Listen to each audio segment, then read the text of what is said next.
Pushes and pulls change how things move.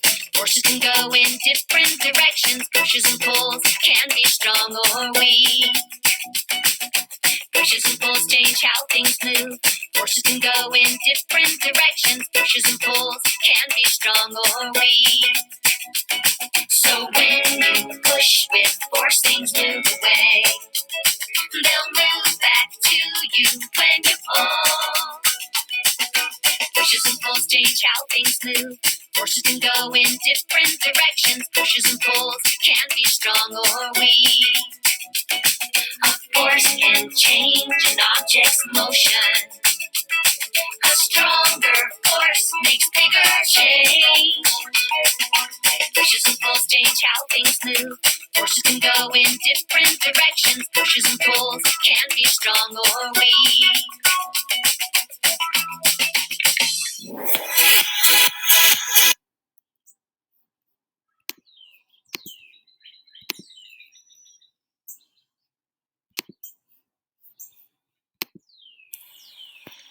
This week we are learning all about forces in motion. Today, Fowler and I are going to show you some different examples of what a push and a pull looks like. So, we have a Kong and we have Fowler. Fowler is showing an example of pulling himself into the air to show his excitement for the Kong. I just pushed the Kong away from me.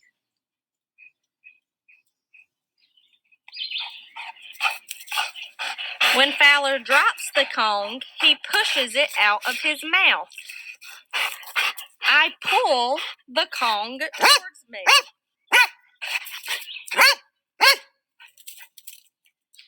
Fowler pushes his body to find the cone.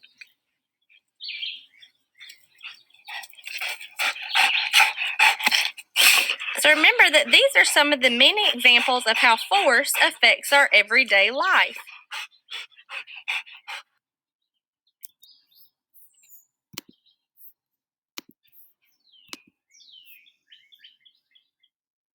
Welcome to Kids Academy.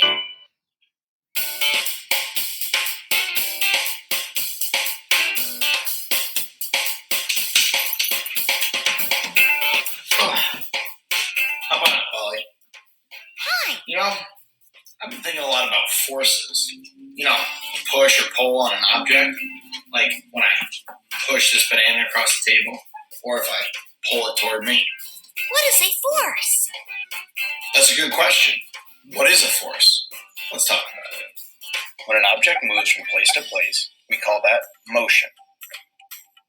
In order for an object to be put into motion, a force has to be applied to it. That force can be either a push or a pull.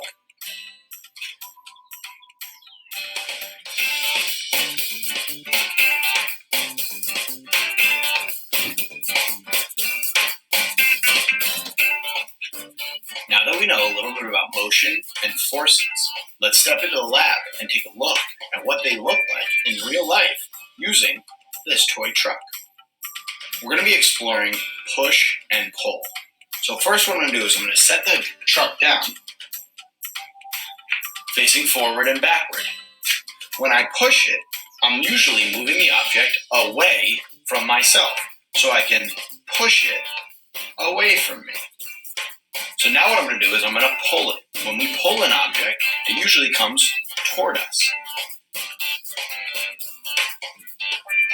Now I'm pulling the object. Now that's a forward and a backwards motion. We can do the same thing when we're talking about up and down. If I get under my object, like so, I can push the object up. Or I can set it down and I can come from the top of my object and I can pull the object up. Objects can't move on their own. In order for an object to move, some sort of force has to be applied to it, either a push or a pull. If I leave it alone and nothing touches this, the object will not move on by itself.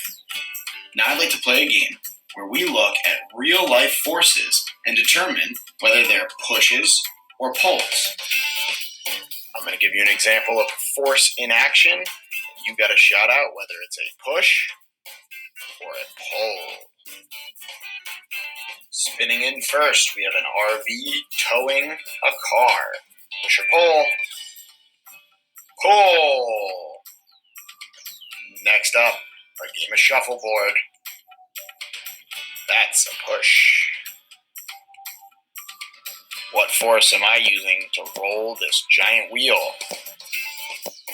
That's a push. Time for a tough one. This crane lifting a giant object? It's pulling that slab. When we're playing pool, what force are we using? Push. So what have we learned today? Objects don't move on their own. In order for an object to be put into motion or being moved from one place to another, some sort of force has to be acted upon it, either a push or a pull. So whether it's pushing a soccer ball with your feet or pulling your water bottle just a little bit closer, forces move our world. Subscribe.